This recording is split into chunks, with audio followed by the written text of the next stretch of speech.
Olá, meu nome é Elga, eu sou psicóloga, sou especialista em terapia cognitivo-comportamental e eu tô aqui para conversar um pouquinho com você sobre resiliência. Esse termo é um termo da física que fala da capacidade que alguns objetos têm de sofrer uma deformação e voltar à sua estrutura inicial.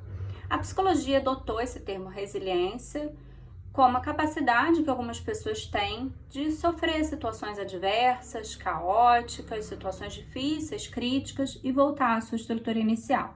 É como se fosse esse elástico aqui. A gente pode sofrer situações traumáticas, estressoras, como a pandemia, por exemplo, está sendo na vida da grande maioria das pessoas, né?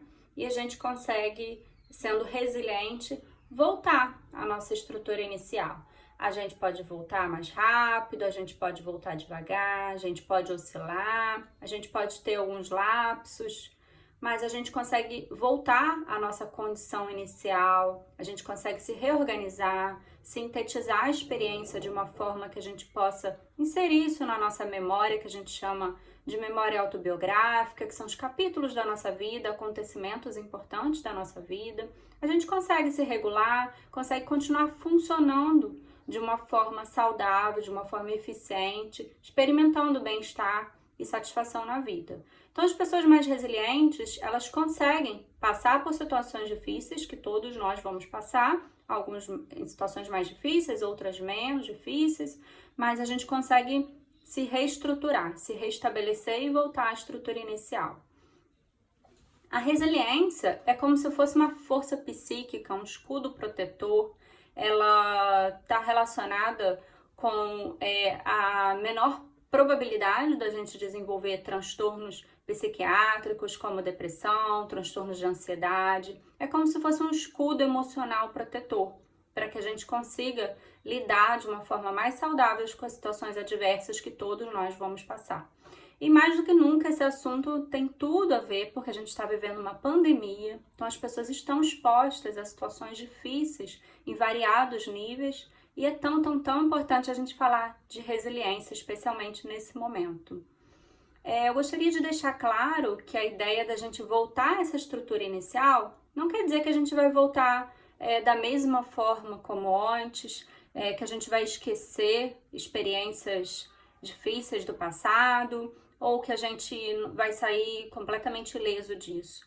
Não, claro que a gente, quando passa por situações difíceis, quando a gente passa por situações talvez traumáticas, a gente tem lembranças aflitivas sobre aquilo, a gente tem talvez dificuldades com sono, problemas de insônia, a gente tem sentimentos que muitas vezes são ambivalentes, são sentimentos difíceis de lidar, experiências que voltam à nossa mente.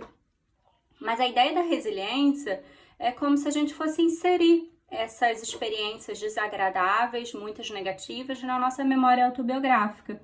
A gente consegue entender isso como um capítulo da nossa vida. Experiências dolorosas que a gente passou, mas que a gente consegue crescer a partir dessa experiência, a gente consegue interpretar ela de uma forma que seja produtiva na nossa vida. Outra coisa que eu queria deixar claro é que resiliência não é um construto que a gente nasce com ou sem, a ideia de um carimbo. Então, eu nasci resiliente ou não resiliente, fulana é resiliente, Beltrano não é resiliente. Resiliência é algo em construção, é uma coisa que a gente pode adquirir, conhecer, treinar, e esse vídeo acaba sendo uma oportunidade de a gente estar conhecendo um pouquinho mais do que é esse conceito também de resiliência. A resiliência é essa força psíquica que a gente pode adquirir, treinar e melhorar na nossa vida. Quando a gente ensina crianças a serem mais resilientes, é mais fácil, porque é muito mais fácil a gente aprender uma série de coisas na nossa infância do que na vida adulta.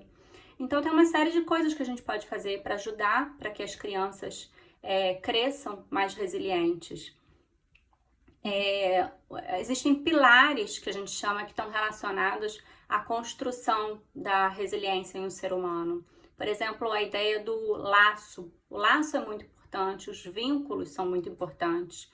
Então, se a criança tem pelo menos uma pessoa de referência importante na vida dela, com a qual ela se sente acolhida, cuidada, frustrada também, porque é importante que a gente saiba frustrar as crianças de uma forma habilidosa e adequada.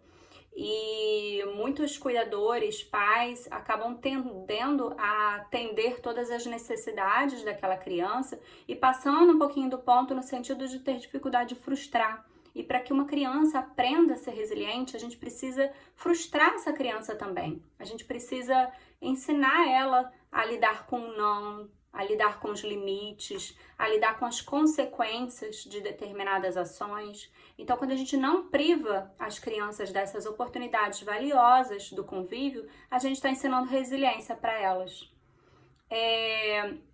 Sobre os laços ainda, é muito importante que esses laços sejam seguros, estáveis, que a criança se sinta acolhida, importante, valorizada no ambiente social dela, o ambiente que a família acaba sendo a primeira comunidade da criança, a escola é a segunda comunidade da criança, então é um outro ambiente que a gente pode estar fornecendo laços seguros e estáveis para que essa criança cresça mais resiliente. Algumas falas nossas acabam ajudando ou atrapalhando para que essa criança seja mais ou menos resiliente. Então, quando a gente diz para a criança, tenta que você pode conseguir, vai lá, experimenta. Se você errar, você tenta de novo. Não deu certo? O que você pode fazer com isso? O que você pode aprender com essa experiência?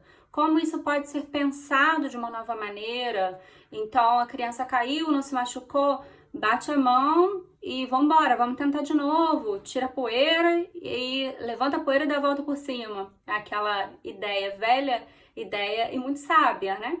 Quando nosso filho cai, por exemplo, a criança cai, a gente sai correndo e pega a criança no colo, a gente tá vendo que não se machucou, que foi uma situação, uma brincadeira, que não teve maiores danos. É importante que a gente estimule para que essa criança também, isso aí, vamos lá, levanta, a gente pode dar a mãozinha para a criança, mas ensinar ela, vamos tentar de novo? Vamos fazer de novo?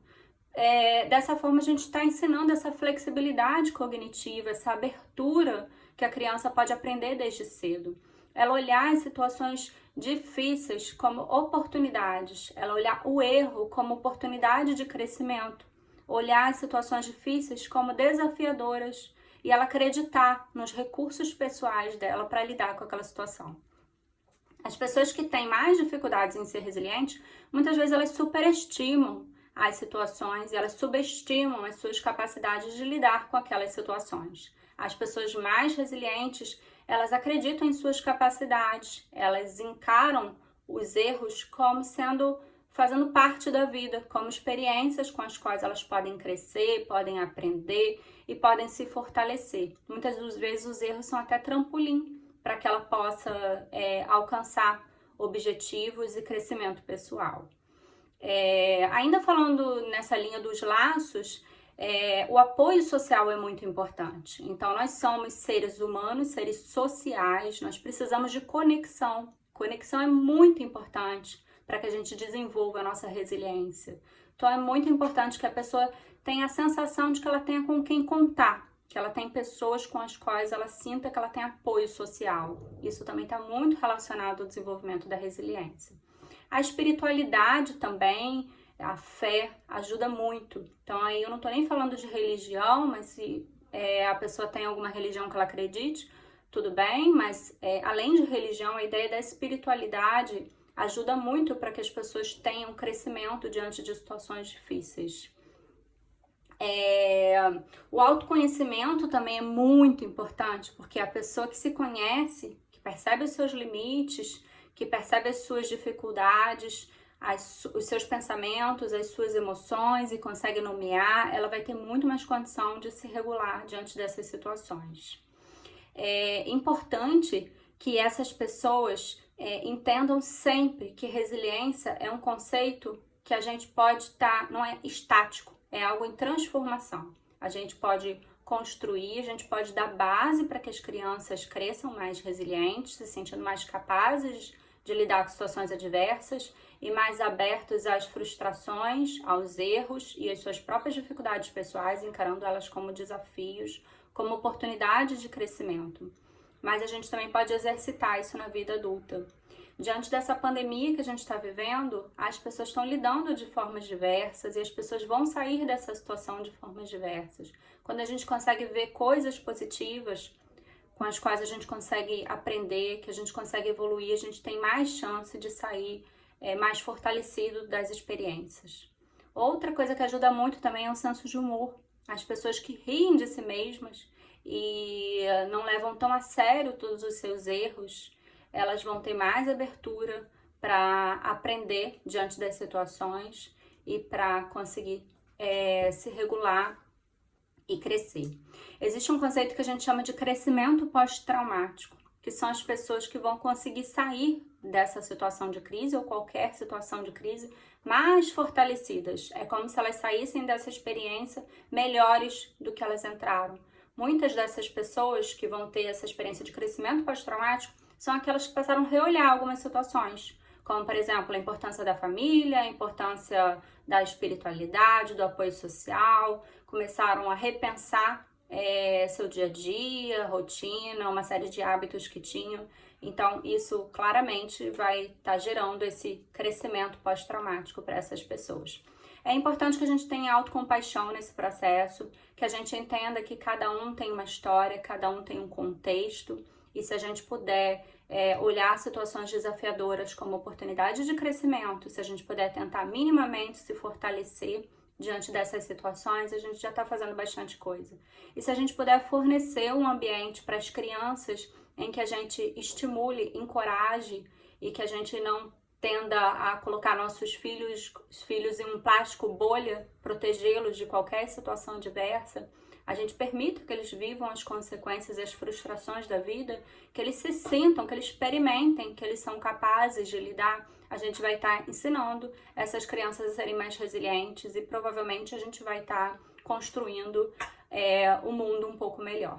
Bom, espero que tenha sido passado o meu recado da resiliência e um abraço.